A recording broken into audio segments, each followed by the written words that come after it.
Hi everyone, welcome to the bare minimum education. तो आज हम डिस्कस करेंगे 9 अक्टूबर की द हिंदू और द इंडियन एक्सप्रेस का newspaper analysis. But before I start, I just want to say one thing that in case you haven't watched my vision IAS की दोनों explanation videos, polity की भी और इकोनॉमी की भी, मैं आई बटन में लिंक कर दूंगी, आप जाकर देख सकते हैं। देखिए, इकोनॉमी का आप एक बार खुद पढ़ने की कोशिश करेंगे और फिर जब आप कंपेयर करेंगे वीडियो की एक्सप्लेनेशन से, आपको खुद पता चल जाएगा कि किस तरह से चीज़ों को उस वीडियो में सिंप्लीफाई किया गया है, किस तरह से जो विजन का कंटेंट है वो इतना इलैबोरेटेड नहीं है, जिस वजह से आपको काफ़ी डिफिकल्टी हो सकती है। So please please go and watch that video to the full.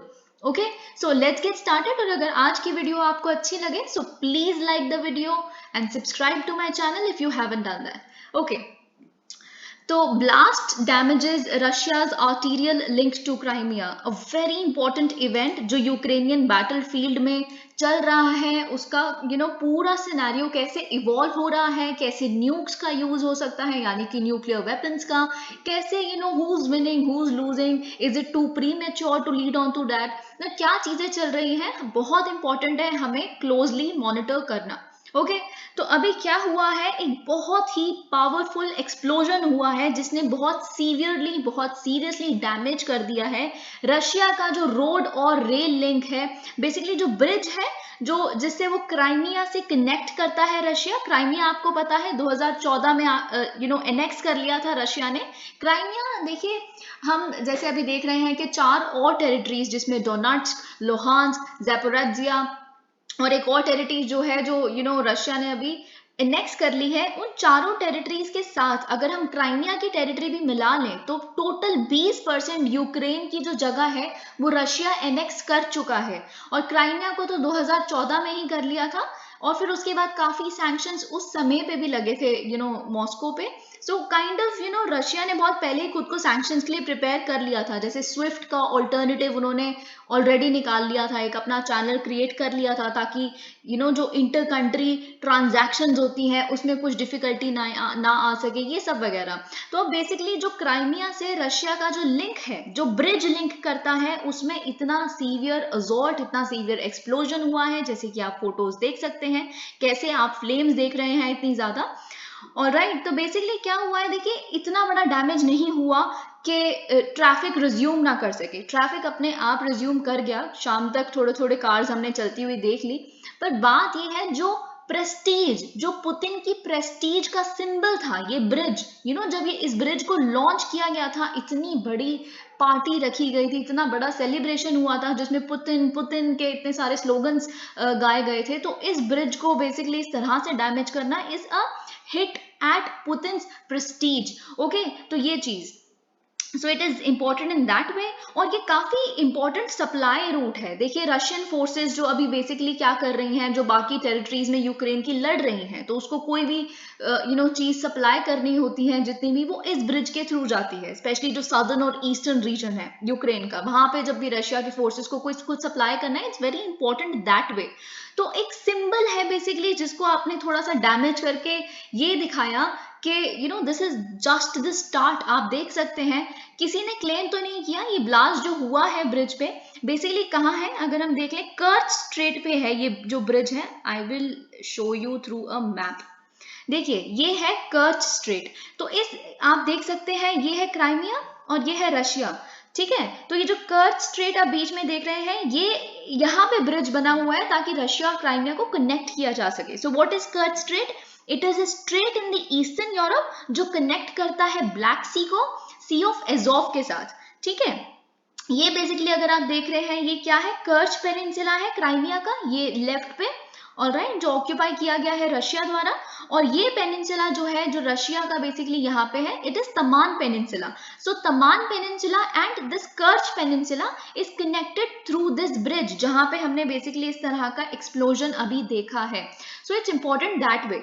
Okay, तो आप देख सकते हैं, जैसे ये ब्लास्ट हुआ, यूक्रेनियन ऑफिशियल्स ने कोई रिस्पॉन्सिबिलिटी तो क्लेम नहीं की है, पर डेफिनेटली जिस तरह के मैसेजेस हम देख रहे हैं उनके थ्रू, कि ये तो सिर्फ शुरुआत है और इतने वो लोग अभी कि अभी क्या था 70th बर्थडे था पुतिन का, ठीक है। तो उन्होंने एक किसी यूक्रेनियन ऑफिशियल ने क्या किया, उन्होंने एक ट्वीट किया और इस फोटो को लेके ट्वीट किया, साथ में लिखा happy birthday mister president Putin के लिए। तो आप देख सकते हैं कि ये ग्लीफुल मैसेजेस जो हैं सजेस्ट करते हैं कि यूक्रेन का ही ये ऑफेंसिव है इस इस पर्टिकुलर चीज में।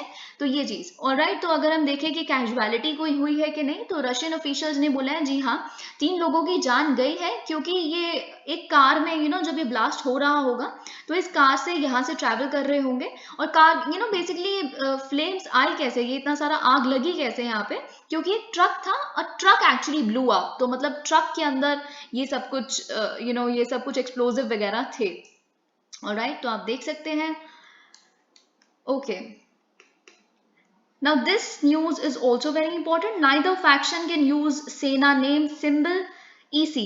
देखिए इलेक्शन कमीशन का रोल अब आप बहुत ध्यान से बहुत क्लोजली मॉनिटर करिए, क्योंकि इलेक्शन कमीशन की पार्शियलिटी पे सवाल उठने लगे हैं। इलेक्शन कमीशन की, जैसे मैंने आपके साथ डिस्कस किया था, ओवर रीच। आज तक हम देखिए ये ओवर रीच वाला शब्द जो है जुडिशियल ओवर रीच के टर्म्स में पढ़ते हैं, लेकिन क्या EC ओवर रीच का कॉन्सेप्ट इमर्ज हो रहा है। हम आज एक और चीज देखेंगे, एक SY कुरैशी, अगर आप जानते हैं, chief election commissioner, former chief election commissioner, तो SY कुरैशी ने इस पे क्या कहा है कि EC का रोल कितना फ्रीबीज के कॉन्सेप्ट में इंपॉर्टेंट है या नहीं है। तो उसमें मैं आपको एक बहुत इंपॉर्टेंट चीज डिस्कस करके बताऊंगी, तो आप वीडियो को एंड तक देखिएगा कि कैसे डबल ओवर रीच देख रहे हैं हम। I will let you know what is that, okay? ये चीज वहां लिखी नहीं है, न्यूज़पेपर में नहीं मेंशन इसका, बट आई अज्यूम एक क्वेश्चन बन सकता है।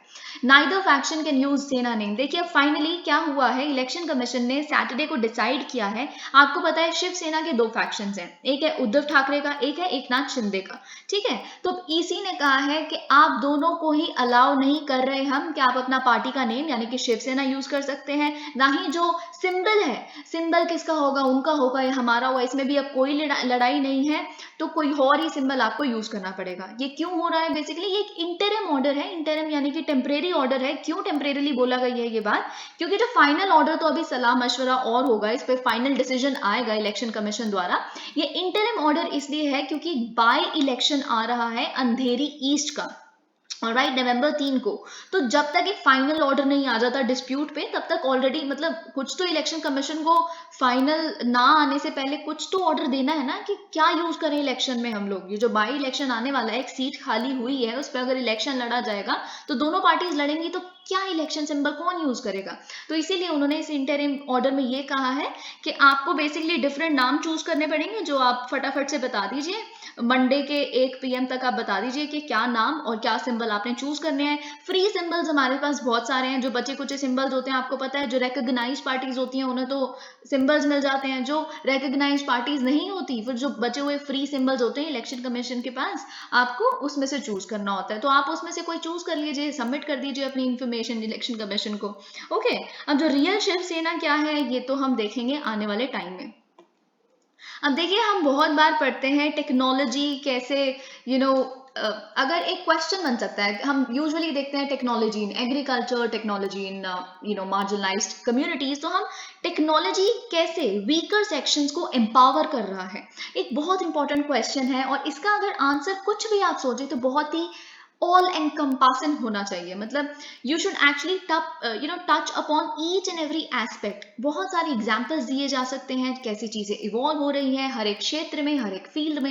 ओके, तो वैसे ही टेक्नोलॉजी कैसे किन नोमैडिक ट्राइब्स को हेल्प कर रहा है, we will see that. Okay, तो देखिए आपको पता है जम्मू कश्मीर के जो नोमैडिक कम्युनिटी है, गुज्जर्स एंड बकरवाल्स, तो कितने सालों से क्या हम देख रहे हैं, सेंचुरी से, इनफैक्ट 100 सालों से हम ये देख रहे हैं कि उनको कितनी ज्यादा। देखिए ये क्वेश्चन बेसिकली अब ज्योग्राफी में क्या पढ़ते हैं हम, ट्रांसह्यूमेंस। ट्रांसह्यूमेंस क्या होता है, जब बेसिकली एक कम्युनिटी को, जो भी इस तरह की नोमैडिक कम्युनिटी है फॉर एग्जांपल, वो अपने एनिमल्स को एक फील्ड से दूसरी फील्ड लेके जाते हैं डिपेंडिंग अपॉन डिफरेंट सीजन्स। यही होता है ट्रांसह्यूमेंस, कभी ऊपर कभी नीचे, प्लेन्स पे कभी माउंटेन्स पे, ठीक है, डिपेंडिंग अपॉन द सीजन। तो obviously it is an arduous journey, isn't it? ठीक है, जो उनको इतना फुट पे चलना है ना, सीजनल माइग्रेशन करना, आप ऊपर जा रहे हैं फिर नीचे आ रहे हैं, इसके बीच में पैस्चर्स की सर्च में अपने लाइफ स्टॉक के लिए, शीप के लिए, कैटल के लिए, तो बीच में तो कितने लोग अपने कैटल खो देते हैं, चलते चलते कितनों की डेथ हो जाती है, कभी कभी अपने फैमिली मेंबर्स एक्सीडेंट्स हो जाते हैं, हार्डशिप्स है इतनी ज्यादा, माउंटेनियस टेरेन इतना ज्यादा हार्श है, कुछ भी हो सकता है। तो इसको फाइनली कैसे टेक्नोलॉजिकल सोल्यूशन दिया गया है, हम वो देखेंगे। देखिए, टेक्नोलॉजिकल सोल्यूशन तो दिया ही गया है। बेसिकली सरकार ने क्या किया है, सरकार ने प्रोवाइड की है इनको free transport services, which is very important. आप और आपके लाइफ स्टॉक को ट्रांसपोर्ट सर्विसेज दी जाएंगी सरकार द्वारा, ताकि आपका कोई कैटल लॉस ना हो, आप अपने फैमिली मेंबर्स को ना खोएं इस पर्टिकुलर ऑक्यूपेशन में जिसमें आप हजारों सालों से इन्वॉल्व हैं, हजारों नहीं तो काफी 100 सालों से। ठीक है, तो ये चीज, तो इसीलिए हम देखते हैं फाइनली, ये तो थोड़ा सा आगे कंटिन्यू है और कैसे सेफ बनाया गया है। ऑफ कोर्स जब आपने ट्रांसपोर्ट सर्विस दे दी, then they no longer have to travel on foot, of course it become safer that way. तो देखते हैं हम कैसे क्या सोल्यूशन है, let's just read it briefly. तो जो जम्मू कश्मीर के ट्राइबल अफेयर्स डिपार्टमेंट है, उन्होंने पहले क्या किया, सर्वे किया 98,000 इस तरह की फैमिलीज को, और एक्चुअली में मैप किया। देखिए, सबसे पहले पैटर्न बनाना बहुत जरूरी है, ये चीज मैं आपको टाइम एंड अगेन एम्फेसाइज करती रहती हूँ कि first of all narrow down on the pattern, क्या क्या रूट क्या है जो वो लेते हैं, क्या ट्रांजिट लोकेशंस है उनकी, और किस कहाँ से होके गुजर रहे हैं जो उनके साथ इस तरह के हादसे हो रहे हैं। ठीक है, तो ये सब कुछ किया पहले ट्राइबल डिपार्टमेंट ने। और राइट, फिर उन्होंने क्या किया, स्मार्ट कार्ड्स बनाए। स्मार्ट कार्ड्स क्या रिप्लेस करेंगे, जो multiple annual no objection certificate इन तरह की कम्युनिटीज को दिए जाते हैं सरकार द्वारा, या जितनी भी परमिशन होती है माइग्रेशन के लिए एंड ऑल ऑफ दैट, इनको अब रिप्लेस करके स्मार्ट कार्ड्स दिए जाएंगे। स्मार्ट कार्ड्स में चिप्स लगी हुई है, देखते हैं हम क्या है smart cards. Alright, where is it, I have to find it. Smart card में अगर हम देखें तो हाँ, ये रही। तो it is embedded with a chip. The smart card contains demographic details, क्या ट्रांजिट रूट्स हैं, कैसे आप कहाँ से कहाँ जाएंगे, कहाँ आपकी डेस्टिनेशन है इस पर्टिकुलर माइग्रेटरी रूट के लिए, एंड ऑल अदर डिटेल्स। ठीक है, जिससे आपको कोई दिक्कत ना आए। सरकार can also track you that way, okay, so that you do not face any kind of problem. अब देखिए, यहाँ पे अगर हम देखें एक और चीज लिखी है, तो आप रिमोट सेंसिंग टेक्नोलॉजी जब यूज की, ज्योग्राफिक इंफॉर्मेशन सिस्टम जब यूज किया ऑफिशियल्स ने, तो उन्होंने डिलिनेट किए पैस्चर्स को और ग्रेजिंग लैंड, हर एक डिस्ट्रिक्ट में ग्रेजिंग लैंड कहाँ है, पैस्चर्स कहाँ है। ठीक है, तो फिर इस स्टेप को फॉलो किया गया। जब फिर आपने रूट को मैप किया, क्या एक्चुअल में रूट होता है इन पैस्चर्स तक आने का, इनका, इस कम्युनिटी का क्या माइग्रेशन पैटर्न है। ओके, सो यू अंडरस्टैंड कि कैसे जो बकरवाल्स हैं वो, और जो उनका लाइफ स्टॉक है, कैसे हाईवेज किस टाइम पे यूज करते हैं, कब हाईवेज को आपको खाली करवाना है, ज्यादा ट्रैफिक वहां पे ना हो, किसी तरह का एक्सीडेंट ना हो सके। ठीक है, तो ये सब कुछ पहले ये लोग देखिए, इनके आपको पता है कि क्या होता है इनका, एक्चुअल में दो इनको ऊपर नीचे शिफ्ट करना पड़ता है, माइग्रेट करना पड़ता है। तो पहले क्या होता है, जैसे हम देख सकते हैं, स्प्रिंग में they start from the plains of Jammu, ठीक है, and then in autumn and they leave the upper reaches of Kashmir valley. तो आप देख सकते हैं ये चीज। ओके, सो ये स्मार्ट कार्ड वाली चीज, हैसल फ्री मूवमेंट। ओके, ये एक स्मार्ट कार्ड बेसिकली रिप्लेस कर देगा जो बार बार आपको मल्टीपल परमिशन रिजीम से मुक्त करवा देगा, बार बार परमिशन ले रहे हैं आप माइग्रेशन के लिए एंड ऑल ऑफ दैट। जब एक पैटर्न फिक्स्ड है, आप हर साल ऐसे ही कर रहे हैं, तो why do you need all of that, no, why do you get into that hassle.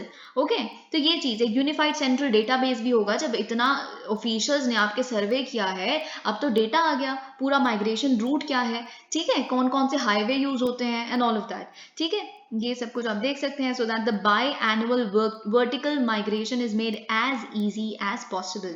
So how technology is definitely and definitely revolutionise कर रहा है हर चीज को। कोई, आई थिंक कोई सेक्टर, कोई इंसान, कोई चीज ऐसी नहीं है जो टेक्नोलॉजी से अनटच्ड रह गई है। अगर आप भी अनटच्ड इस सेंस में खुद को बहुत ही दूर रखता, कब तक रख लेंगे, कब तक आप सोचते रहेंगे कि old days were good, may be even I think old days were good, seriously I do, but the thing is you will be wiped out if you're not connected to the world with technology. When you will vanish, कब लोग आपको भूल के आगे बढ़ जाएंगे if you're not connected to them technologically, because now face of वाली जो मीटिंग्स है वो तो कम ही हो गई है. Well, I just digressed too much. Debate over audio VVPAT slips for visually challenge. Very very important, very very important. कैसे जो बेसिकली फिजिकली थोड़े से डिसेबल्ड पीपल हैं, जैसे आप देखते हैं जो एक्ट है इनका 2016 का, वो नामात्र एक एक्ट से कुछ नहीं हो जाता. चैलेंजेस बहुत सारे हैं. इंफ्रास्ट्रक्चर ठीक है आपने बना दिया, मॉल है, मॉल में ऊपर कैसे जाएगा एक बंदा अगर, तो आप बेसिकली ये है कि वो एक्सेस कर पा रहे हैं फैसिलिटीज को कि नहीं. फैसिलिटीज हैं सारी, वो एक्सेस कर पा रहे हैं कि नहीं, ये सारी चीजें. और कैसे किन किन जगहों पर, जैसे अब मैंने आपके साथ डिस्कस किया था, बहुत सारी मेडिकल वेबसाइट्स ऐसी हैं जिसमें उन्होंने अपनी वेबसाइट्स में ऑडियो नहीं बनाए हुआ कि उनका क्या पैकेज है या फिर किस तरह से उनकी ट्रीटमेंट चलेगी. तो फिर कैसे इस तरह के लोग अपनी ट्रीटमेंट अवेल कर सकते हैं. First of all you make your website accessible to PWDs and everything. तो इसके अगेंस्ट तो बहुत सारी केसेस भी चल रहे हैं जिस तरह की मेडिकल वेबसाइट्स है, अगर वो उसको एक्सेसिबल नहीं बनाती. अब बात ये है कि कैसे आप पॉलिटिकली एम्पावर करेंगे. ये मैं आपको बता रही हूँ, इसका एनालिसिस मेरा ये है कि अगर एक क्वेश्चन बनता है कि PWDs को कैसे पॉलिटिकली एम्पावर किया जा सकता है, not that they do not have right to vote, of course everyone has a right to vote, it's not the matter of that, but the fact is क्या ट्रांसपेरेंसी है उनकी voting system में. That is the thing. हम देखते हैं क्या है. VVPAT आपको पता होगा, वीवीपैट स्लिप्स क्या होती हैं. Right, voter verifiable, I do not even know कि इसकी voter verifiable paper audit trail. ठीक है, तो क्या होता है जब आप वोट करने जाते हैं, ठीक है, वोट करने जब आप जाते हैं तो आपने किसी भी पार्टी को वोट डाला, किसी भी कैंडिडेट को जिसको भी आपने वोट डाला, तो फिर उसके बाद बेसिकली क्या होता है, एक स्लिप निकलती है जो कांच के पीछे होती है, आप उसको टच नहीं कर सकते. एक स्लिप निकलती है जिसमें जो कुछ 7 सेकंड के लिए रहती है शायद. फिर आप उसमें वेरीफाई कर सकते हैं कि आपने जिसको वोट डाला है वो उसी पार्टी को गया है कि नहीं. बहुत बार ऐसे एलिगेशंस लगते हैं ना ईवीएम पे कि वोट जहां भी हम डाल रहे हैं जा किसी और पार्टी को रहा है. तो वीवीपैट है, आप चेक कर लो कि आपका वोट वहां पे गया है कि नहीं गया. तो वीवीपैट स्लिप्स को है कैसे आप विजुअली चैलेंज लोगों के लिए थोड़ा सा उसको मॉडिफाई करेंगे, एनेबल करेंगे इनको. देखते हैं कैसे. तो एक पिटिशन एडमिट की गई है सुप्रीम कोर्ट द्वारा पिछले महीने, जिसमें बेसिकली क्या है, the petitioner calls out the Supreme court कि आप क्या करें, एक टेक्नोलॉजी को इंट्रोड्यूस किया जाए जिससे क्या होगा, जो विजुअली चैलेंज्ड वोटर्स हैं, जो नहीं देख सकते, वो कैसे अपने वोट्स को वेरीफाई करेंगे. कभी कभी ऐसा हो सकता है कि उनके साथ जो बेसिकली उनका गाइड जा रहा है, क्या पता उसको मैनिपुलेट कर दे कोई party, that is also possible. और वीवीपैट तो वो चेक कर नहीं सकते कि उनका वोट सही गया है कि नहीं. ठीक है, तो बहुत सारे कंसर्न्स ऐसे. लेकिन बात यह है, ये जो पिटिशनर ने ये जो पिटिशन डाली है, it is a noble thing, noble concept, पर कुछ प्रैक्टिकल इश्यूज भी हैं इससे, जिससे एक डिबेट छिड़ गई है. तो हम देखेंगे वो क्या है. But first of all let's look at what the thing is. Okay, अब देखिए, image text to speech ITTS conversion software को ऐड करने की बात करी जा रही है. किसको? इलेक्ट्रॉनिक वोटिंग मशीन को, ईवीएम को और वीवीपैट यूनिट्स को. ठीक है, ताकि इनको इलेक्शंस के लिए यूज किया जाए. क्या है ITTS, हम देखेंगे अभी, जस्ट अ मिनट. ओके, अब कोर्ट ने क्या किया है, कोर्ट ने कहा है, देखिए ये जो बेसिकली पिटिशनर है, ये एक आयुर्वेदिक डॉक्टर है.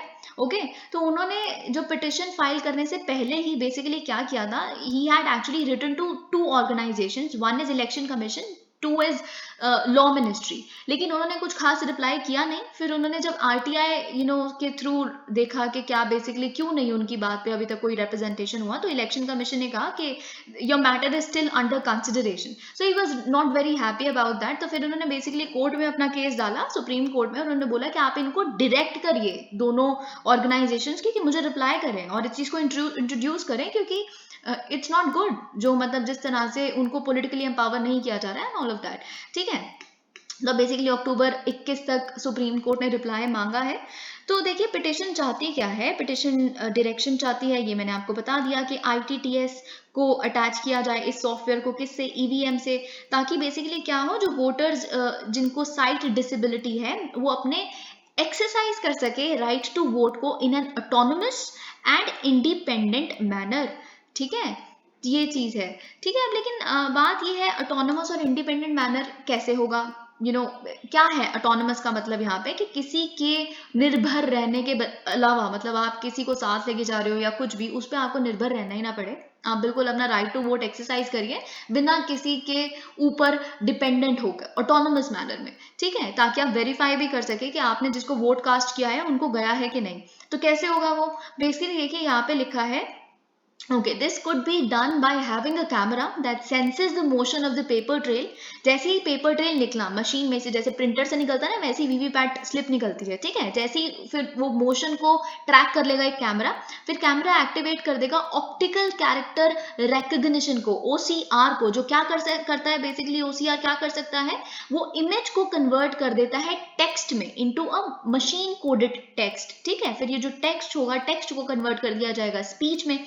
स्पीच बेसिकली फिर जो विजुअली इम्पेयर्ड कोई भी होगा जो वोट करने गए हैं, उन्होंने लगाए होंगे headphones. Now that could be heard, जो स्पीच आएगी it could be heard by the voter, okay, through the headphones. तो इससे क्या हुआ, ऑटोनोमसली आपने एक्सरसाइज कर लिया।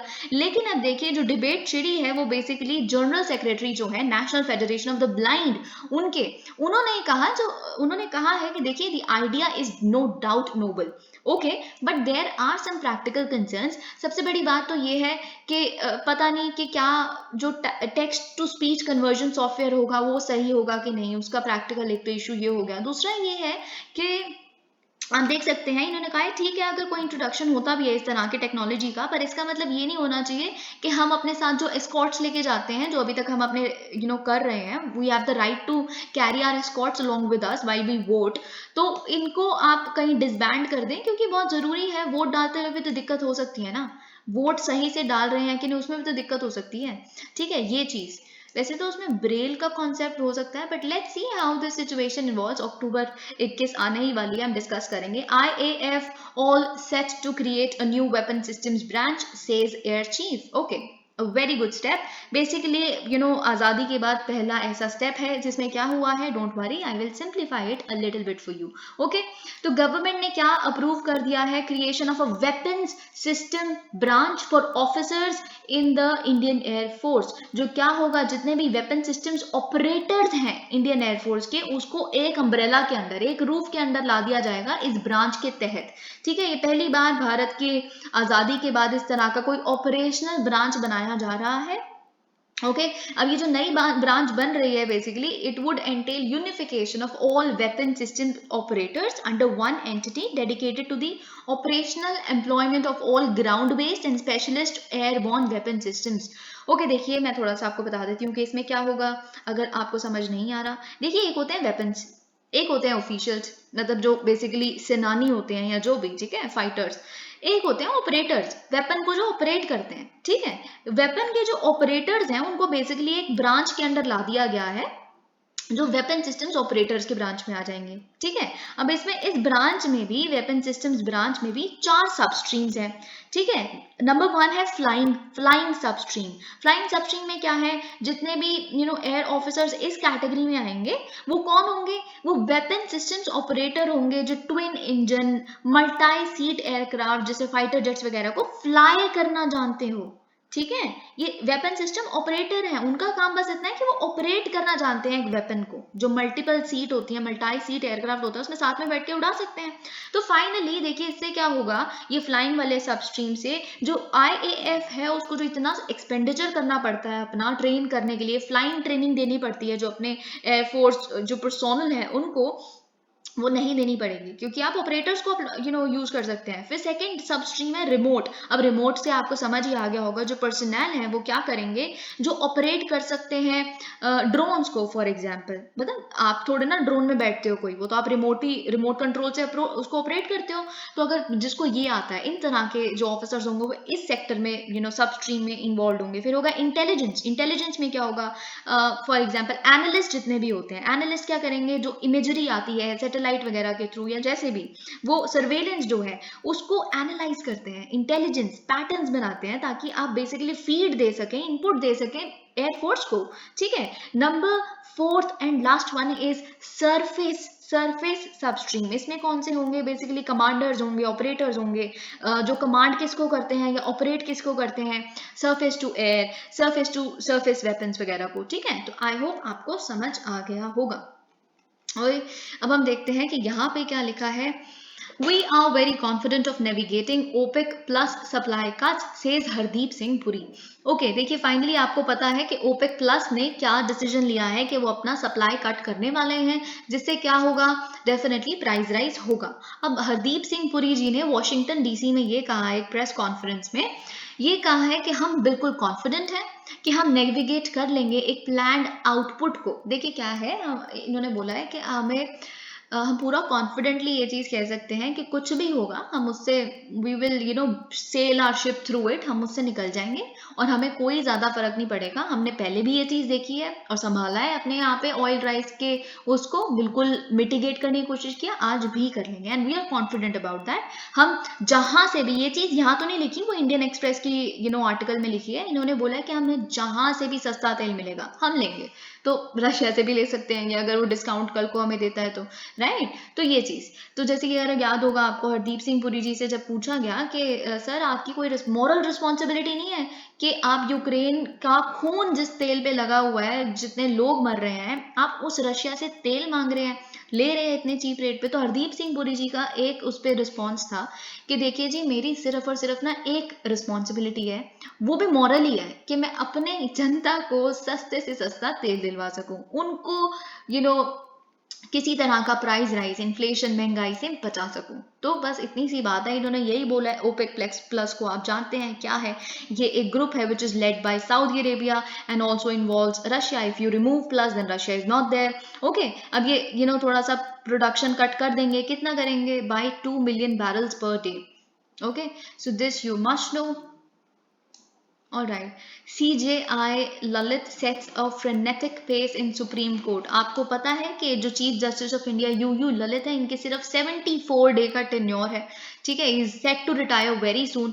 तो अब देखिए बात क्या है कि एक आर्ग्यूमेंट होती है कि क्या जब छोटा टेन्योर होता है तो यूजुअली हम यही तो देखते हैं हर चीज़ में सोल्यूशन क्या। आप जितनी मैगजीन्स पढ़ते हैं, कुछ भी किसी चीज़ की किसी भी पोस्ट के लिए आप कहते हैं पार्शियलिटी कैसी आएगी, या फिर अगर हमने पार्लियामेंट्री पैनल्स की बात करी तो उसमें क्या था कि सिर्फ 1 ही साल का टेन्योर होता है हर एक एमपी का, उसमें पार्लियामेंट्री पैनल्स में, which is very less and it should get एनलार्जड and all of that, क्योंकि इतना तो टाइम में कुछ हो ही नहीं सकता। But then the counter argument is कि शॉर्ट और मीनिंगफुल टेन्योर भी तो हो सकता है, and chief justice of India U Lalit is an example of that. ये चीज़ हम देख सकते हैं क्योंकि इनका जो टेन्योर है इट्स एक्चुअली मीनिंगफुल। जिस दिन से इन्होंने अज्यूम की है अपनी पोस्ट, उस दिन से हम देख रहे हैं set to retire on November 8, पर अभी तक हम कितना कुछ देख चुके हैं। जो इन्होंने क्या किया, सबसे पहले तो 5 कॉन्स्टिट्यूशनल बेंच बनाए। 5 कॉन्स्टिट्यूशनल बेंच का मतलब समझ रहे हैं, पेंडेमिक जब आया था उसकी वजह से एक भी कॉन्स्टिट्यूशनल बेंच, देखिए कॉन्स्टिट्यूशन बेंच जो होते हैं 5 या 5 से ज्यादा जजेस जब एक बेंच पे बिठाए जाते हैं, उनका क्या रोल है। कॉन्स्टिट्यूशन बेंच केसेस उस तरह के केस होते हैं जब जिसमें किसी लॉ का इंटरप्रिटेशन, कॉन्स्टिट्यूशन का इंटरप्रिटेशन, इस तरह से जब जो इंटरप्रेट करना हो कि अच्छा इसका मतलब क्या है, एक पार्टी कहती है इसका मतलब ये है इसलिए सही है, दूसरी पार्टी कहती है इस पर्टिकुलर चीज का जो लिखा हुआ है इसका मतलब ये है तो हम सही हैं, और दोनों ही सही लगते भी हैं। तो उन तरह के जो इतने क्रूशल केसेस हो जाते हैं जब वाइज माइंड्स की जरूरत होती है, तब इस तरह के केसेस कॉन्स्टिट्यूशन बेंच को सौंपे जाते हैं, बड़े मुद्दे जो होते हैं बेसिकली, ठीक है। तो ये चीज, तो कॉन्स्टिट्यूशन बेंच केसेस 5 बिठाना, और इट्स अ बिग थिंग। जैसे ही इन्होंने अज्यूम किया अपना ऑफिस, ये सब कुछ, बहुत सारे एडमिनिस्ट्रेटिव चेंजेस इन्होंने किए, ट्रांसपेरेंट और प्रॉम्प्ट लिस्टिंग ऑफ केसेस, इतने सारे केसेस। कुछ तो इनका थोड़ा सा क्रिटिसिज्म भी हो गया क्योंकि डेली वर्क क्या है, 60 से 70 केसेस रोज के लिए लिस्ट की गए हैं हर ब्रांच के लिए, ठीक है। तो सो मच सो कि आप देख रहे हैं, ये न्यूज आपने पढ़ी होगी, DY Chandrachud who's actually I believe set to become the next Chief Justice of India and I very firmly await that। okay, तो उनका आपने सुना होगा कि क्या केस सामने आया था कि वो 9:15 बजे तक रात के केसेस ही सुन रहे थे क्योंकि उनका दिन का जो शेड्यूल था वो खत्म नहीं हुआ था। तो that way it can be burdensome also. Okay, ये चीज, बस यही क्रिटिसिज्म यहाँ पे लिखा है, और बहुत कुछ आप देख सकते हैं कि हर दिन किस तरह के, अब हर दिन इन्होंने बोला है कि पूरे साल एक कॉन्स्टिट्यूशन बेंच रन करेगा ही करेगा, ये चीज आपको पता है। और राइट, बहुत सारी चीजें इन्होंने सिटीजनशिप अमेंडमेंट एक्ट को उठाने की बात की है, फिर उन्होंने भोपाल गैस ट्रेजिडी के जो विक्टिम्स हैं उनको कॉम्पनसेशन इंक्रीज करने के लिए कॉन्स्टिट्यूशन बेंच को दिया है, लिस्ट किया है इस केस को। बहुत सारी डीमोनेटाइजेशन पॉलिसी वैलिड थी कि नहीं, कॉन्स्टिट्यूशनैलिटी है कि नहीं EWS कोटा की जलीकट्टू के ऊपर, ठीक है, ये कल्चरल राइट है कि नहीं। बहुत सारे ऐसे बहुत इंपॉर्टेंट केसेस जो पता नहीं कब से पेंडिंग है, उनको उठाया जा रहा है। आई थिंक इसमें वो केस भी है कि जम्मू कश्मीर का जो ऑटोनमस स्टेटस था उसको स्ट्राइक डाउन करना, वाज इट कॉन्स्टिट्यूशनली वैलिड और नॉट। ओके, तो ये बड़े सारे केसेस ऐसे हैं जिसपे बेसिकली कतराते हैं उठाने से। चलो ठीक है, हमारे बाद वाले जो चीफ जस्टिस आएंगे वो इसको देख लेंगे, because nobody want to get into a political tussle, specially given the times we are in today. Okay, everybody wants to sort of avoid that।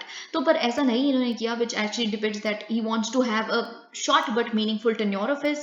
okay, ये चीज आप देख सकते हैं। और सबसे बड़ी बात है कि हमने रिजल्ट्स देखे हैं। अब देखिए, आप एक ही डेटा जो आपने शायद 1-2 साल पहले लर्न किया हो, पेंडेंसी ऑफ केसेस इतने हैं उसमें मत निर्भर रहिएगा, क्योंकि बात ये चीज चेक की जा सकती है एग्जामिनर द्वारा, क्योंकि चीफ जस्टिस यूयू ललित ने तो किया ही है कम, और भी कम होती रहेगी पेंडेंसी केसेस की। तो always be on your toes to see what the new data is। तो अगर हम यहाँ पे देखें क्या चेंज आया है एक ही महीने में, विजिबली डिक्लाइन देखा है हमने पेंडेंसी में। पेंडेंसी ऑफ केसेस अगर हम देखें, सितंबर 1 को कितने थे, अराउंड 70,000, अभी 69,000 अराउंड है। अक्टूबर 1 को अगर हम देखें एक महीने के अंदर, और जो number of pending constitution bench cases हैं, it is also gotten thinned. कैसे 493 थे और एक महीने बाद ही 488 हो गए हैं। ठीक है, तो ये चीज। और लाइव स्ट्रीमिंग भी आप देख सकते हैं जो इन्होंने चालू की, तो it goes to the credit of chief justice NV Raman. That's a different thing though, but of course implementation is very important. Okay, as prisons overflow, now this is something which comes under the security वाला issue. क्या हुआ है basically, देखिए हम पढ़ लेते हैं यहाँ पे। देखिए नॉर्मल प्रोसीजर क्या कहता है, अगर हम उसको फॉलो करें तो 6 लोगों की यहाँ पे बात की है। बेसिकली वो क्या थे, वो कुछ 6-7 महीने पहले ना बांग्लादेश से इलीगली यहाँ पे आए थे भारत में। ठीक है, फिर वो भारत में आए, फिर बेंगलुरु और बाकी सिटीज में उन्होंने बहुत जगहों पे काम की खोज में इधर से उधर ट्रेवल किया, लेकिन फिर अब वो वापस जा रहे थे बांग्लादेश में ही। तो फिर BSF की अथॉरिटीज ने पकड़ लिया। उन्होंने कहा आप कहाँ जा रहे हो, और आप तो भारतीय हो। कहते नहीं, हम एक्चुअली बांग्लादेश से ही आए थे, और इलीगल था ना ये। अगर बाई चांस अगर नॉर्मल प्रोसीजर फॉलो किया जाता है इन इलीगल 6 लोगों के टर्म्स में, या फिर इन 6 लोगों के मैटर में, तो क्या होता, they should have been handed over to the police, ताकि इनको जेल में डाला जाए कुछ सालों तक तो कम से कम रहते ही, for illegally crossing the border, right. पर बात ये थी, ऐसा नहीं किया गया। ऐसा क्यों नहीं किया गया, राधा क्या किया गया है, इनको हैंड ओवर कर दिया गया है इन फॉरेनर्स को, बेसिकली जो इलीगल इमिग्रेंट्स थे, टू जो बांग्लादेश की जो अथॉरिटी है, border guard Bangladesh, BGB। Okay, BGB को हैंड ओवर कर दिया गया है। क्यों हैंड ओवर कर दिया गया है, क्योंकि जो नंबर ऑफ फॉरेनर्स या जितने भी नंबर ऑफ प्रिजनर्स हैं वेस्ट बंगाल के प्रिजन में, बहुत ज्यादा हो चुके हैं। तो ये चीज देखिए, they would have added to the number of foreigners sent to West Bengal's correctional homes, but this time the BSF authorities arranged meetings with their counterparts in Bangladesh, the Border Guard Bangladesh BGP, and handed them over to the Bangladeshi authorities। Basically जो overcrowding of prisons हो रहा है, एक बहुत बड़ा challenge है security agencies के लिए। और अब बहुत सारे केसेस हम ऐसे देख रहे हैं कि BSF is not arresting them, जो क्रॉस कर रहा है बॉर्डर को illegally, rather than handing them over to BGP, जिसको हम बेसिकली जेस्चर ऑफ ह्यूमैनिटी और गुडविल का नाम देते हैं। लेकिन कहीं ना कहीं इसके पीछे एक प्रैक्टिकल इशू भी है, और वो यही है कि हमारे प्रिजन्स ओवरफ्लो हो रहे हैं, दे लाइक गेटिंग कॉम्पैक्ट। और जिस स्थिति में वो लोग रहते हैं, स्पेशली कोविड पैंडेमिक के टाइम पे, सबसे बड़ा इशू यही था। प्रिजनर्स के भी ह्यूमन राइट्स थे, तो सबसे बड़ी बात यही हो रही थी। सुप्रीम कोर्ट ने भी यही कहा था, जिनको बेफालतू इतने सालों से अंडर ट्रायल्स पे रखा हुआ है, प्लीज उनको बेल पे रिलीज करिए। कोविड की वजह से कितने लोग जेल में मर जाएंगे ऐसे, तो ये चीज थी। ठीक है, अब रिसेंट रिपोर्ट क्या कहती है, थोड़ा सा हम डेटा भी देख लेते हैं, थोड़ा सा, not much here. Okay, recent report क्या कहती है, prison statistics of India PSI 2021, very important data for you. Every now and then you can expect a question on prison का स्टैटिस्टिक्स क्या है, कैसे प्रिजनर्स के human rights and all of that, very important. ये जो मुद्दा है पिछले 3-4 साल से इवॉल्व हो रहा है, you never know when you get a question on that. Okay, तो ये शो करता है कि 5565 फॉरेन इनमेट्स लॉन्च्ड है कहाँ पे, कंट्री के करेक्शनल होम्स में, बेसिकली इस तरह के इलीगल इमिग्रेंट्स के लिए। वेस्ट बंगाल इसमें से इन केसेस में से कितना काउंट करता है, हम देख लेते हैं। अराउंड 1746, जो मतलब 31% वेस्ट बंगाल में है, क्योंकि बांग्लादेश है ना, बांग्लादेश से बहुत लोग आते हैं। और रिपोर्ट ये कहती है कि फॉरेन इनमेट्स में से जितने बेसिकली जेल में है, उसमें से बांग्लादेशी नेशनल जो हैं they make up the majority 40.5% of all foreign inmates. So that way आप देख सकते हैं सबसे बड़ा इशू अगर बांग्लादेश में मैंने आपके साथ क्या डिस्कस किया था उस दिन कि हम कि सिर्फ पानी ही रिवर ही अगर एक क्वेश्चन बनता है, नॉट ओनली रिवर और water is the main issue between Bangladesh and India bilateral relationship, there are other issues as well. तो अदर इश्यूज क्या होंगे? उस दिन मैंने आपको एक बताया था वहां पे पावर कट बहुत ज्यादा है, जो फिर बांग्लादेश एक कंट्री जो मिडिल इनकम कंट्री बनने के पाथ पे चल रही है, उनसे अगर हम कनेक्ट करें इलेक्ट्रिसिटी के बेसिस पे, बांग्लादेश, इंडिया और नेपाल, सबसे बड़ा मुद्दा ये इलेक्ट्रिसिटी का बन सकता है. दूसरा ये बन सकता है कि हम सिक्योरिटी इश्यूज को देखें, इस तरह से जो इलीगल इमिग्रेंट्स वगैरह वाला जो इशू है, इस चीज को देख सकते हैं. So this is also an issue.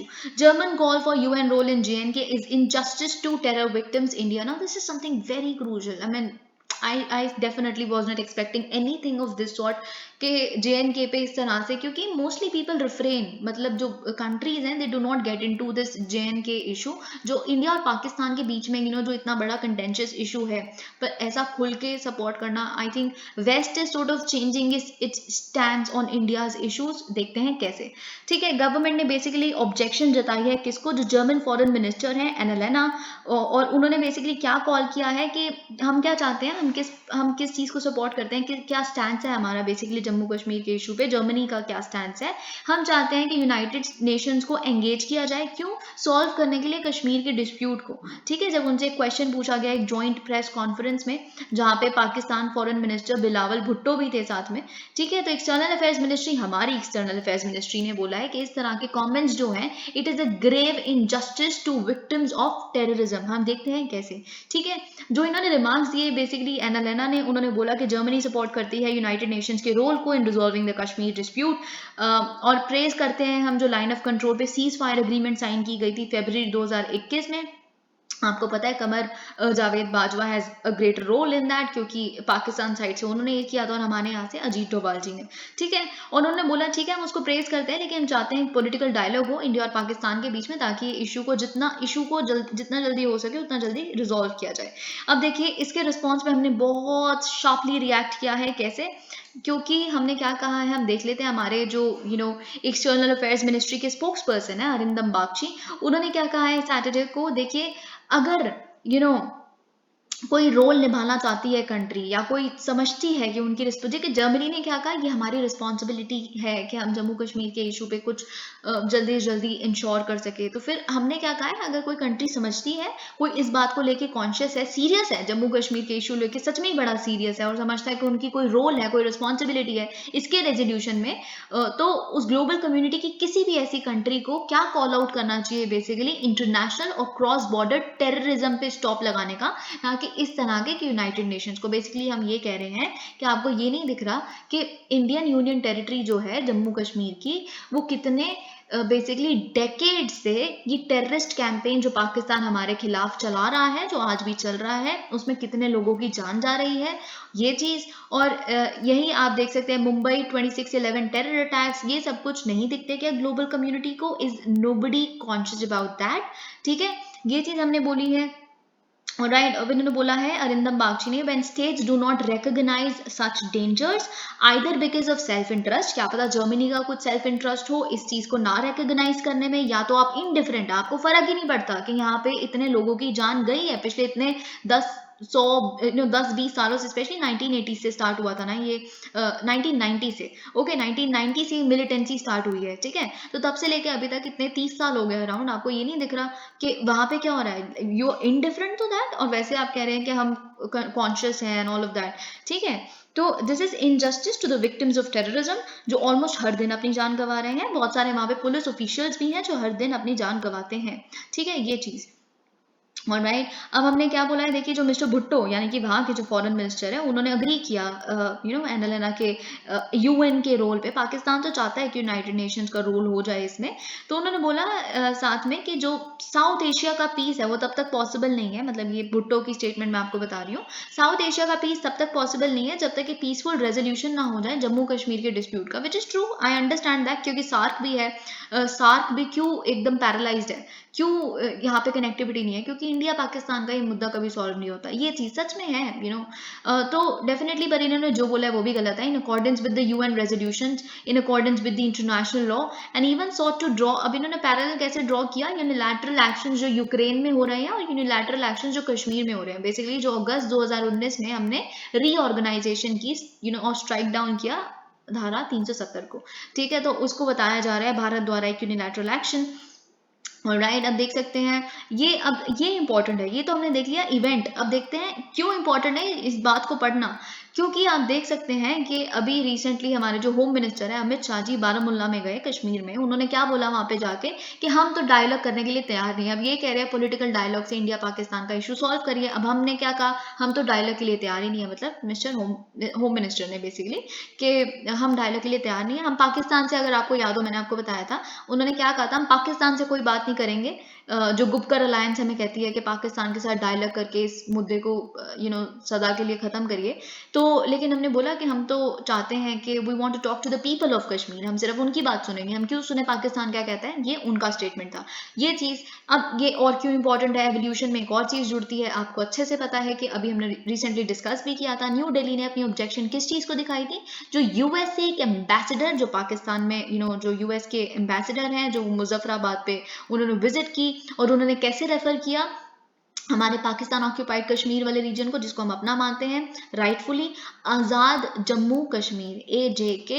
और हमने बोला हम बिल्कुल इस चीज़ के अगेंस्ट हैं। उन्होंने वहाँ पे बड़ी छत्तीस जाके बातें की कि यूएसए और पाकिस्तान के डीप इकोनॉमिक कल्चरल इस तरह के रिश्ते हैं and all of that. Muslim federation to reserve seat for women on its panel. Now very very important, very very crucial decision. क्या हुआ है, एक बहुत ही अच्छा डेवलपमेंट मैं कहूँगी इसे, क्योंकि क्या हुआ है, इसका जो इम्पैक्ट है वो बहुत बड़ा होने वाला है पूरे देश में, क्योंकि जो ऑल इंडिया मुस्लिम मजलिस है मुशावरत, इन्होंने क्या किया है, बेसिकली अनाउंस किया है कि हमारे प्लान्स ये हैं कि हम रिजर्वेशन देंगे विमेन को और पसमानदा कम्युनिटी। आपको पता है ये कम्युनिटी, मुस्लिम कम्युनिटी वो कम्युनिटी है जो बेसिकली लड़ाई लड़ रही है कि हमें दलित स्टेटस मिलना चाहिए, मुस्लिम के अंडर भी, माइनॉरिटी को भी, ठीक है। तो इसके इन लोगों को भी बेसिकली जो पैनल बिठाया गया है कि इनका स्टेटस क्या, उनमें ये कम्युनिटी भी इन्वॉल्व है, ठीक है।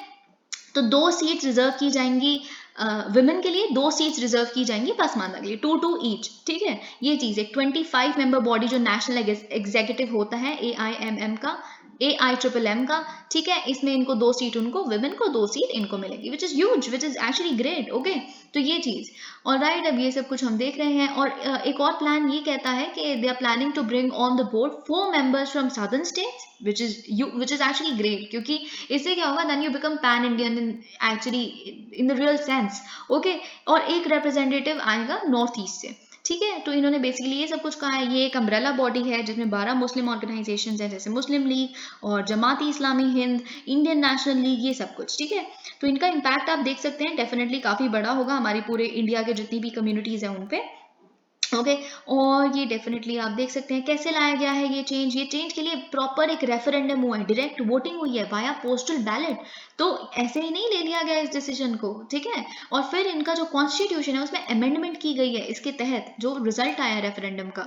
ओके, तो अगर over 81% of the members voted in favour of reservation for women through a referendum, while nearly 74% voted in favour of Pasmanda reservation. Okay, ये चीज आपने देख ली। अब हम देखते हैं next, clean swipe for okay, Mahatma Gandhi national rural employment guarantee scheme. क्या हुआ है, 5 महीने हो गए हैं जब केंद्रीय सरकार ने ऑर्डर दिया था मैंडेटरी बनाने के लिए कि आप रिकॉर्ड करें, बेसिकली इलेक्ट्रॉनिकली रिकॉर्ड करें अटेंडेंस को, कितने कितने लोग वर्कर्स आ रहे हैं, जब उनको काम मिल रहा है टाइम पे आ रहे हैं कि नहीं, through a government mobile application जिसका नाम है NMMS, national mobile monitoring scheme, ठीक है। जो वर्क साइट्स पे बेसिकली, जिस भी वर्क साइट पे 20 या 20 से ज्यादा लोगों को एम्प्लॉय किया गया है, वहाँ पे उनकी अटेंडेंस बेसिकली मार्क करने के लिए। तो 3 स्टेट्स हैं एटलीस्ट, तमिलनाडु, उड़ीसा एंड असम, जो बेसिकली काफी ज्यादा पुश कर रहे हैं टू मेक इट यूनिवर्सल। हर यूनिवर्सल इन द सेंस कि सिर्फ 20 से 20 ज्यादा वाली जगहों पे नहीं, मतलब हर जगह के लिए बेसिकली आप अटेंडेंस मार्क करें, और पूरे देश में कंप्लीटली ये चीज हो जानी चाहिए लागू, ठीक है। Okay, but the majority of the states still have some concerns about the application. What are the concerns? Let's just look at it.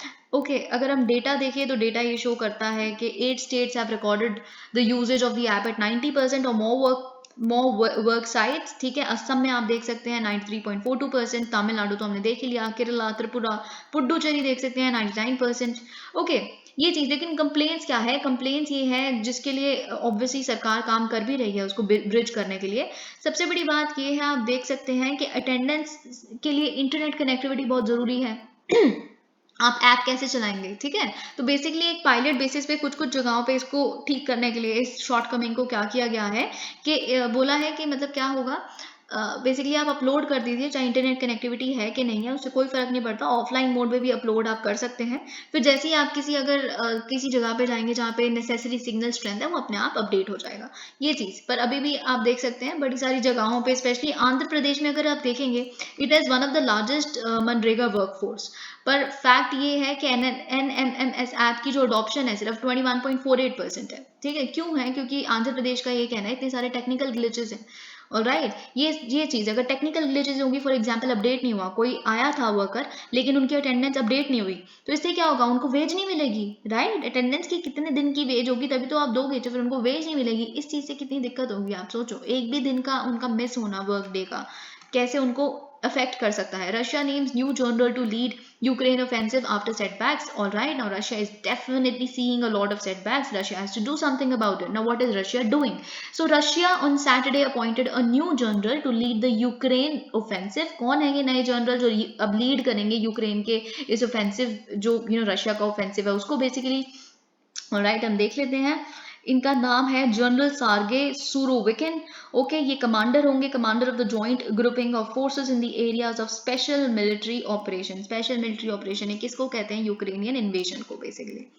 Okay, अभी हम इसको देखेंगे, लेकिन इससे पहले this is important. Ahead of retirement, Pakistan army chief wants a regional piece, wants regional piece. Pakistan के army chief कौन है जो रिटायर होने वाले हैं? बेसिकली जनरल कमर जावेद बाजवा, इनका ये कहना है, इन्होंने एम्फसाइज किया है। देखिए, रीजनल पीस, रीजन क्या है? साउथ एशिया, जिसमें इंडिया, पाकिस्तान, इन्होंने इंडिया का नाम नहीं लिया है, पर this is definitely hinted at India only, ठीक है। This hints towards India and India only, क्योंकि हमारे इनका सिर्फ हमारे साथ ही पीस का इशू है और किसी के साथ इतना खास इशू नहीं है। तो इन्होंने ये चीज़ एम्फोसाइज की है। देखिए, रीजनल पीस की ज़रूरत बहुत ज़्यादा है, एक मैकेनिज्म डेवलप करना चाहिए ताकि जितने भी बायलेटरल इशूज़ हैं उसको पीसफुली रिजॉल्व किया जाए। क्योंकि देखिए, बात ये है, जो स्टेटस क्वो चल रहा है, जो जिस तरह की लड़ाई चल रही है, it would be devastating for all of us. ऐसा नहीं कि उनके लिए बुरा होगा हमारे लिए अच्छा हो जाएगा, उनके साथ भी बुरा होता है तो हमारे साथ भी बुरा ही होगा, इनका ये कहना है। Alright, it can be his last address as the Pakistani military chief. आप देख सकते हैं, हो सकता है, पर कई चांसेस ये भी हैं कि शायद इन्हें रीअपॉइंट किया जाए। Let's see what happens. Okay, ये चीज अब देख सकते हैं, इन्होंने बोला the world has changed, so should we as the price of status quo will be devastating for all of us। दुनिया चेंज होगी, हमें भी चेंज हो जाना चाहिए, ठीक है, ये चीज। और इन्होंने बोला हम अपनी we are actually trying our level best कि जिस तरह का पॉलिटिकल लॉक जैम है जो एग्जिस्ट करता है हमारे रीजन में, जो साउथ एशिया में, उसको ब्रेक कर सकें। और बेसिकली जिसने इतने सालों से डिनाई किया है साउथ एशिया को कि वो आगे बढ़ सके, रीजनल कनेक्टिविटी हो सके, बायलेटरल इशूज पे हम इवॉल्व कर सकें। ओके, ये चीज आप देख सकते हैं। इन्होंने बोला कि साउथ एशिया भी वही प्रॉस्पेरिटी डिजर्व करता है, जो वही लिविंग कंडीशंस डिजर्व करता है जो हर कंट्री के लोगों को मिल रही है, हर रीजन को मिल रहे हैं, जैसे यूरोप। ओके, और ये तभी पॉसिबल है जब एक सस्टेन्ड इकोनॉमिक ग्रोथ हो, डेवलपमेंट हो, और अबव ऑल लास्टिंग पीस हो, ठीक है। Therefore we must strive hard to keep the flames of war away from the region. सुनने में अच्छा है, देखते हैं कितना इंप्लीमेंट होता है। Alright, China defense policy on Xinjiang asserts it's not about rights। Okay, अब क्या हुआ है? देखिए, ये जानना हमारे लिए क्यों जरूरी है, क्योंकि आपको पता है India was among the countries जिन्होंने वोट करने से ही ये वी एक्चुअली चोज एब्सटेंशन, हमने एब्सटेन रहना चूज किया था। जो शिनजियांग में ह्यूमन राइट्स वायलेशन हो रहे हैं उसकी डिबेट होनी चाहिए या नहीं होनी चाहिए ह्यूमन राइट्स काउंसिल में, हमने उस पर वोट ही नहीं किया था, ठीक है। तो आपको पता है 19:17 का वोटिंग हुई थी और 11 ने एब्सटेन किया था, जिसमें से भारत एक था। ओके, तो ये चीज़। अब चाइना ने सैटरडे को क्या कहा है? चाइना ने अपने ऑब्वियसली अपनी पॉलिसीज, वो जो शिनजियांग में रन करते हैं, उनको डिफेंड किया है, वो करेंगे ही। उन्होंने बोला है, देखिए, ये तो मुद्दा है ही नहीं, it is not related to human rights की तो बात ही नहीं है ये, आप पता नहीं ह्यूमन राइट्स से इसको लिंक क्यों कर रहे हो, ठीक है। ऑलराइट, अब ये उन्होंने ह्यूमन राइट्स वाली चीज़ क्यों बोली है? क्योंकि इंडिया ने, आपको याद होगा, हमने एब्सटेन तो कर लिया, हमने बोला, देखिए आप देख सकते हैं यहाँ पे मैंने आपको ये चीज़ बताई थी कि जब हमसे क्वेश्चन पूछा गया, अरिंदम बागची से क्वेश्चन पूछा कि आपने एब्सटेन क्यों किया, डिबेट होने से एब्सटेन क्यों कर दिया, तो फिर इंडिया ने बोला देखिए हमारा हमेशा से ये स्टैंड रहा है कि कोई भी यूनाइटेड नेशंस का जो सोल्यूशन है वो कंट्री स्पेसिफिक नहीं होना चाहिए, it is never helpful and that is true. हमेशा जेनेरिक सोल्यूशंस होने चाहिए जो कल को किसी भी स्थिति में अप्लाई किए जा सके। ओके, ये चीज़, पर एट द सेम टाइम हमने एक और चीज़ बोली, हमने ये बोली कि जो ह्यूमन राइट्स हैं शिनजियांग के उइगुर मुस्लिम्स के स्पेशली, उनको रिस्पेक्ट किया जाना चाहिए, गारंटी किया जाना चाहिए। अब हमने ह्यूमन राइट्स की बात कर दी तो इनका कोई तो रिस्पॉन्स आना ही है उस पर। अब इन्होंने ये चीज़ बोला ह्यूमन राइट्स की तो बात ही नहीं है, ये आप ह्यूमन राइट्स से कैसे जोड़ रहे हो, तो बात ही कुछ और है। बात क्या है तो ये भी देख लेते हैं, ठीक है। तो इन्होंने बोला है कि बात ये है कि देखिए आई वांट टू, इनका जो ऑफिशियल है इन्होंने क्या बोला है, I want to stress that the issues related to Xinjiang are not related to human rights and are about countering violent terrorism जो शिनजियांग में ये लोग कंडक्ट करवाते हैं, इनका ये कहना है। जो रेडिकलाइजेशन वहाँ पे हो रही है और जो सेपरेटिज्म, ये एक सेपरेट ऑटोनमस स्टेट जो चाहते हैं चाइना से थोड़ा अलग, ये इन चीज़ों के खिलाफ है। ह्यूमन राइट्स कहाँ से आ गया, और हम इतने स्ट्रेनस एफर्ट्स कर रहे हैं जिसका ही तो ये रिजल्ट है कि कोई भी वायलेंट टेररिस्ट इंसिडेंट हुआ ही नहीं शिनजियांग में पिछले 5 सालों में। तो ये एफर्ट्स तो बहुत ज़रूरी हैं। तो ह्यूमन राइट्स का तो मुद्दा ही नहीं है, पता नहीं क्यों ये कहाँ से आ गई ये वाली बात। China being China of course would defend anything. Okay, ये चीज़ अब चाइना ने बोला है कि हमने बिल्कुल, जो माओ है बेसिकली उन्होंने बोला है, she is I think she is a female foreign ministry spokes person, उन्होंने बोला है कि हमने नोट किया है कि इंडिया ने एब्सटेन किया है हमारी वोट करने पर कुछ नोट ही किया इन्होंने, आगे कुछ थैंक यू या कुछ और कुछ बोला ही नहीं। Okay, the voting result at the UNHRC reflect the position. अब इन्होंने बोला कि देखिए सबने हमारे मोस्टली मेजोरिटी ने हमारे साथ में वोट किया, हमने इतनी ज़्यादा लॉबी वहाँ पे की, ये चीज़ इन्होंने नहीं बोली, पर इन्होंने बोला देखिए क्यों, मतलब ये रिफ्लेक्ट करता है कि हमारी पोजीशन क्या इंटरनेशनल कम्युनिटी में, स्पेशली डेवलपिंग कंट्रीज हमें कितना अच्छा मानती है ना। और डेवलपिंग कंट्रीज हमारे साथ मिलकर रिजेक्ट करती है ह्यूमन राइट्स इश्यूज को पोलिटिसाइज करने में, जो वेस्ट भागा रहता है जिन चीज़ों के पीछे, तो आप देख सकते हैं। ठीक है, ये चीज़ चाइना ने बोली है। Alright, I think we are done with this. Okay, North Korea fires ballistic missile towards eastern sea. Alright, North Korea ने, साउथ कोरिया की जो मिलिट्री है उन्होंने बोला है नॉर्थ कोरिया ने फायर की है बैलिस्टिक मिसाइल, कहाँ पे, ईस्टर्न वाटर्स, ईस्टर्न सी के वहाँ पे, ठीक है। तो बेसिकली बात ये है, it is latest in the countries barrage of weapon test in recent days. देखिए सबसे बड़ी बात पता है क्या है, Japan South Korea North Korea से बहुत ज़्यादा सच में परेशान रहते हैं। क्यों? क्योंकि नॉर्थ कोरिया पे बिल्कुल भरोसा नहीं किया जा सकता। वो आए दिन वहाँ के जो लीडर हैं वो ये कहते रहते हैं किम कि हमारे पास न्यूक्लियर मिसाइल्स हैं, हमारे पास ये है। अब देखिए आपको याद होगा कुछ कुछ रिपोर्ट्स ऐसी भी आई थी जिसमें ये पता चला था कि रशिया के पास क्योंकि शॉर्टेज आ रही है बहुत सारे मिसाइल सिस्टम वगैरह की, तो वो कहाँ से इनडायरेक्टली और इलीगली कहाँ से ले रहे हैं, ताकि मतलब बेसिकली सैंक्शंस है ना नॉर्थ कोरिया पे, तो यूनाइटेड नेशंस ने एम्बार्गो लगाया हुआ है, तो उसको इवेट करते हुए रशिया कुछ कुछ वहाँ से भी इंपोर्ट कर रहा है, पर ये चीज़ किसी को पता नहीं है, ठीक है।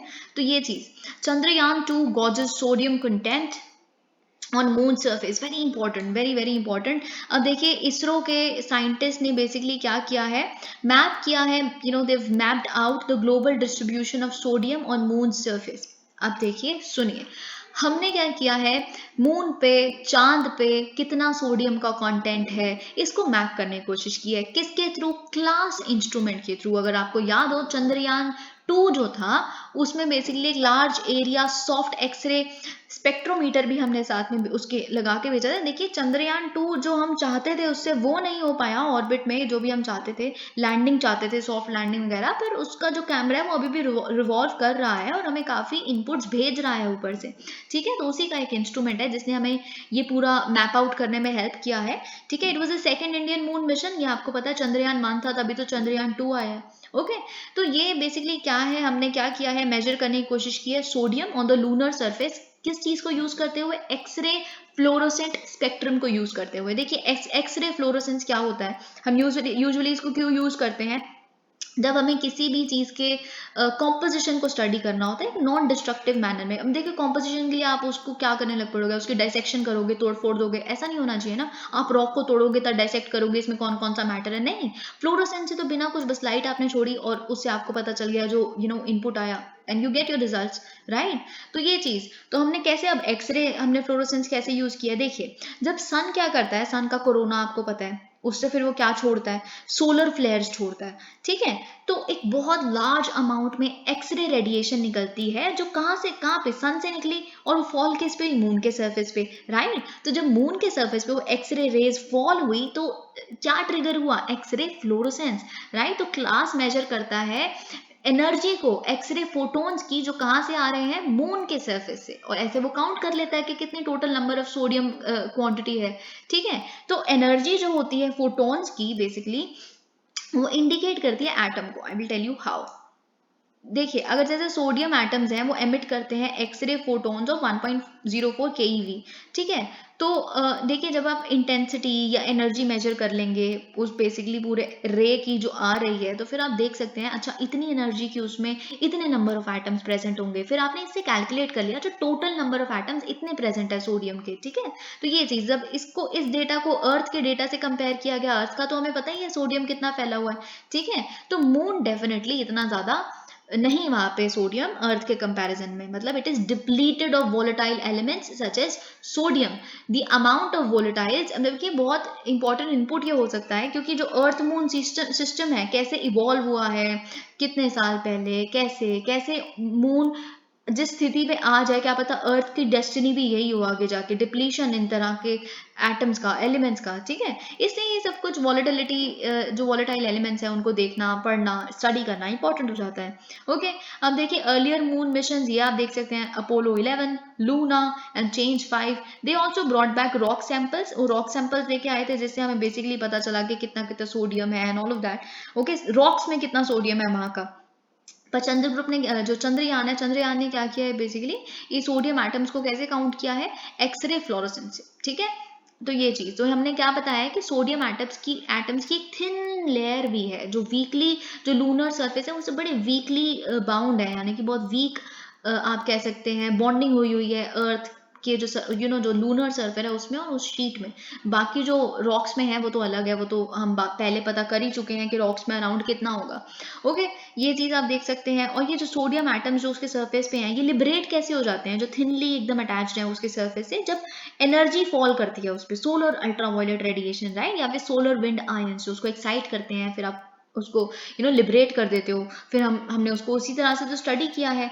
ये सब कुछ आप देख सकते हैं। अब देखिए आपको पता है सोलर साइकिल अपने एक्सेलरेटिंग फेज पे है, यानी कि और ज़्यादा सोलर फ्लेयर्स निकलेगी जिससे हमारा जो क्लास इंस्ट्रूमेंट है और तरह के इस तरह के एक्सरे फ्लोरोसेंस कंडक्ट करके और तरह का डिस्ट्रीब्यूशन देख सकता है। Okay, Pharmexcil suspends membership of Maiden pharma, ये होना ही था। जो एक्सपोर्टर्स बॉडी है फार्म एक्सेल, उसने सस्पेंड कर दिया है बेसिकली मेड इन फार्मास्यूटिकल्स की मेंबरशिप को, जो एक basically the Delhi based drug maker, it is actually Sonipat और Haryana based, not drug based to be precise, जो बेसिकली WHO को जो एक मॉनिटर को फेस कर रहा है, जो गैम्बिया में 66 चिल्ड्रन की डेथ हुई है। आपको ये चीज़ मैं बहुत बार बता चुकी हूँ, आप कल की वीडियो जाके देख सकते हैं सस्पेंशन और सिरप में क्या डिफरेंस है। और सिरप्स तो अब हम यूज़ ही नहीं करते, इसीलिए लिखा होता है शेक बिफोर यू कंज्यूम, है ना। ये सब कुछ चीज़ें हम डिस्कस कर चुके हैं, so that's not important.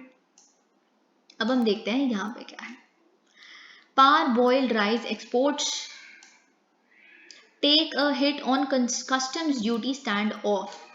Okay, देखिए क्या हुआ है, almost 1000 ton of parboiled rice, parboiled rice मतलब थोड़ा सा पार्शली बॉईल किया होता है राइस को बेसिकली। और क्यों, आपको पता है इडली कैसे बनती है, इडली ऐसी तो बनती है पार बॉइल्ड राइस से, ठीक है। तो इतने 1000 टन कैसे आपने रिपोर्ट कर लिया पोर्ट पे, तमिलनाडु के पोर्ट पे, ठीक है, कैसे, देखिए बेसिकली क्या है, सेंटर ने आपको पता है कि 20% ड्यूटी, जो कस्टम ड्यूटी है उस पर लगाई है, क्योंकि रॉ राइस का एक्सपोर्ट ना हो सके, क्योंकि हमारे यहाँ पे राइस की पैदावार इतनी इस बारी नहीं हुई है क्योंकि इरेटिक रेन्स थी, और उसकी वजह से हमारे यहाँ पे प्राइसेस इतने ज़्यादा ना बढ़ जाएं, उसको रोकने के लिए हम एक्सपोर्ट पे थोड़ा सा डिफिकल्ट कर रहे हैं एक्सपोर्ट्स को, ठीक है। और हमने ये चीज़ रॉ राइस पे तो इतना ड्यूटी लगाई है, और हमने बैन ही कर दिया बिल्कुल ब्रोकन राइस के एक्सपोर्ट को, ये चीज़ आपको पता है। अब बात क्या है, Tamil Nadu is the main producer of idli rice, ये बात आपको पता है, विच इज पार बॉइल्ड। और ये एक्सपोर्ट कहाँ करते हैं पार बॉइल्ड राइस को, दुबई, जापान, कनाडा, सिंगापुर, ठीक है।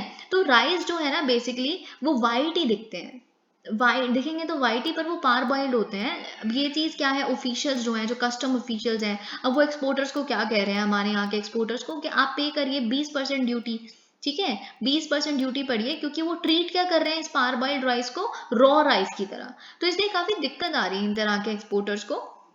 ऑलराइट, ये चीजें इन्होंने मेंशन की है। अब हम देख लेते हैं वैसे यहाँ पे थोड़ा सा ब्रीफली कि ओके इससे क्या होगा। Alright, this means that the firm will not be entitled to incentives available under the center's market access initiative. Under the scheme, incentives up to ₹2 crore are extended to a company जो register करता है अपने product को with a drug or health regulator abroad. ठीक है, another benefit that will not be available is ₹25 lakh one-time grant to MSMEs for implementing the pharmaceutical drug track and trace system. Alright, और भी बड़े सारे initiatives हैं। Basically इस सबसे बड़ी बात पता है क्या होगी, ये चीज़ मैंने भी आपको बताई थी कल, एक इस पे भी आर्टिकल आया था, लेकिन क्योंकि मैंने आपको अपना इनपुट पहले ही दे दिया था और वही अलग अगले दिन फिर न्यूज़पेपर में आया, इसलिए मैंने डिस्कस नहीं किया।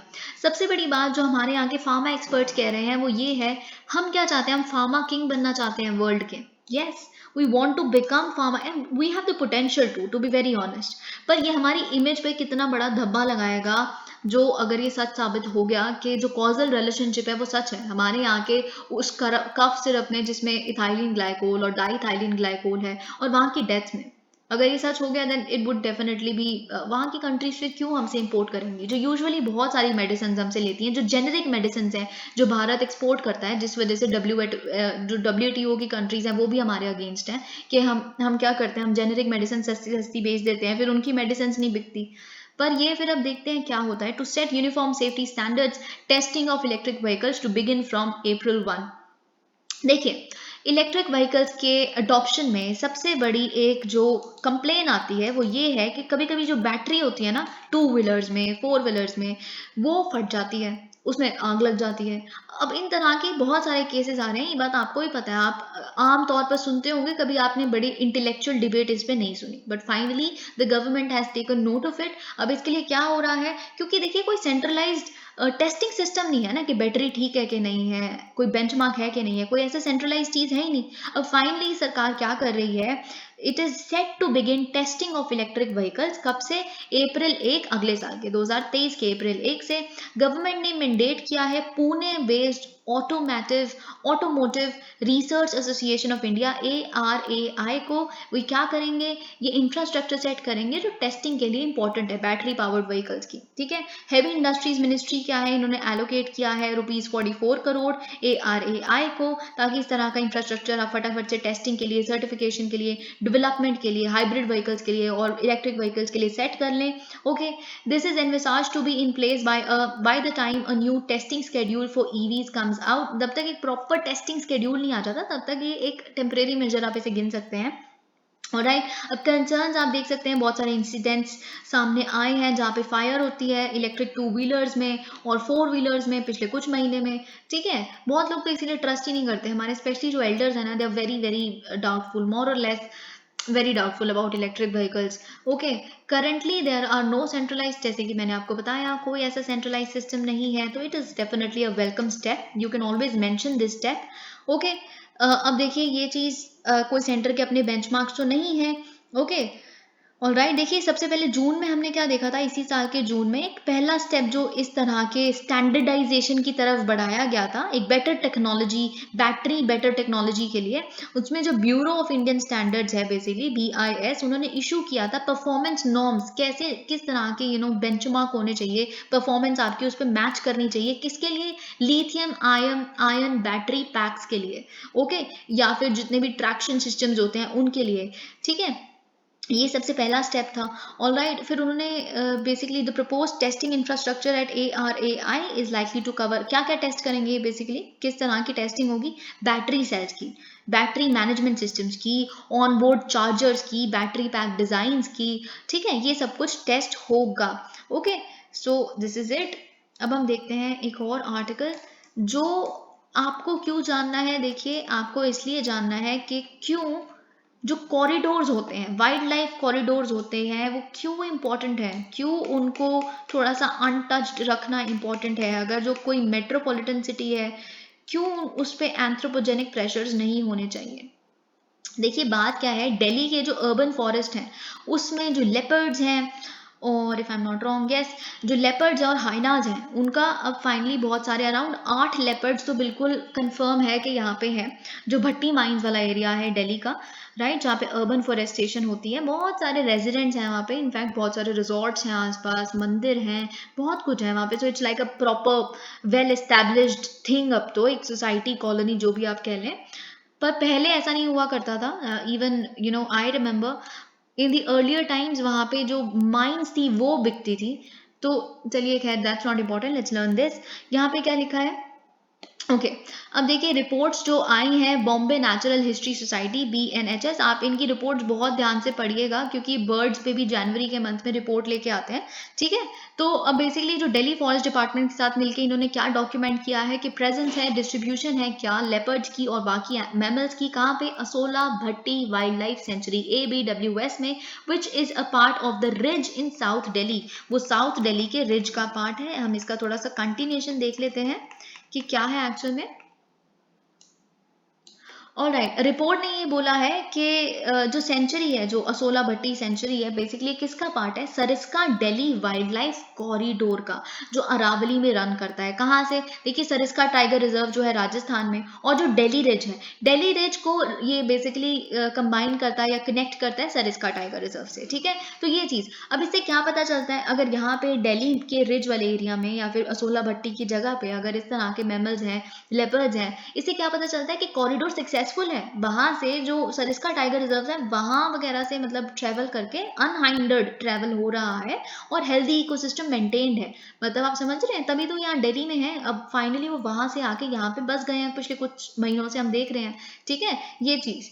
So it actually points to the significance of this corridor, okay, ये चीज, इसीलिए तो एलिफेंट कॉरिडोर्स आप देखते हैं, बहुत इंपॉर्टेंट है, यू नो, माइग्रेट करने के लिए, उनको एक फ्रीडम देखने के लिए कि अपना पैसेज वो खुद डिसाइड करें, कहाँ रहना है, कैसे रहना है, ऑल ऑफ दैट, ठीक है।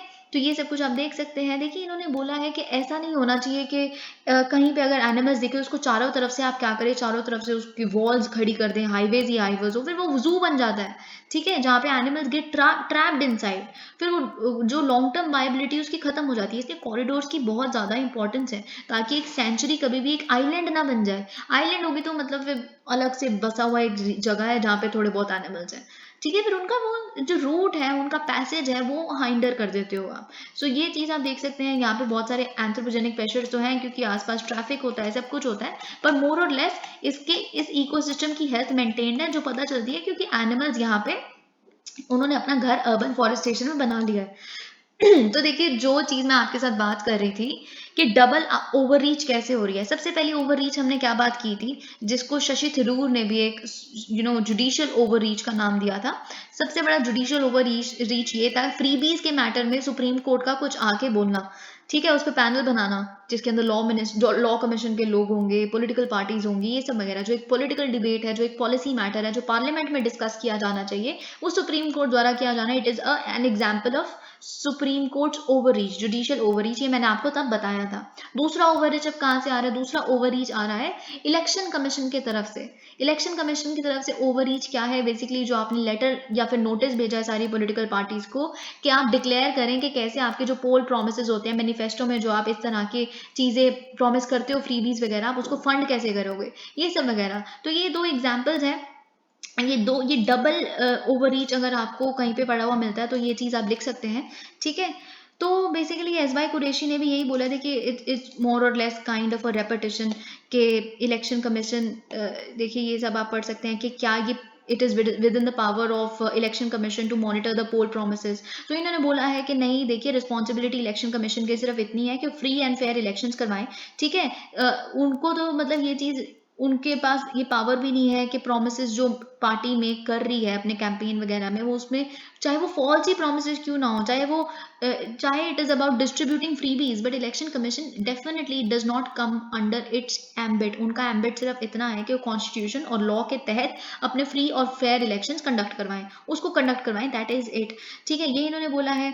अब देखिए इन्होंने बोला है कि पार्लियामेंट का मुद्दा है कि इस मुद्दे पे बेसिकली डिस्कशन किया जाएगा। और सबसे इंपॉर्टेंट बात आप खुद सुनिए, सोचिए, ये चीज यहाँ नहीं लिखी पर प्रैक्टिकली सोचिए, अगर पार्लियामेंट इस पे जब तक कोई लॉ नहीं बना देता, तो तब तक इसकी इन्फोर्सेबिलिटी, अगर किसी ने कुछ गलत प्रॉमिस कर भी दिया जिसका जो फिजिकल प्रूडेंस है वो बहुत ज़्यादा बुरी है, उससे बहुत बड़ा डेट आ जाएगा या कुछ भी, जब तक उस पर पेनल्टी नहीं होगी जो पार्लियामेंट का लॉ ही सिर्फ प्रोवाइड कर सकता है, तो उसका क्या फायदा। पार्लियामेंट में तो इस मुद्दे में डिस्कशन होना बहुत जरूरी है। इलेक्शन कमीशन ज़्यादा से ज़्यादा क्या कर देगी, गाइडलाइंस ले आएगी। इलेक्शन कमीशन और क्या कर सकती है, मॉडल कोड कंडक्ट में कुछ लिख देगी, जिसके पास कोई एनफोर्स करने की अथॉरिटी नहीं है, उसको पेनल्टी भी नहीं आप लगा सकते।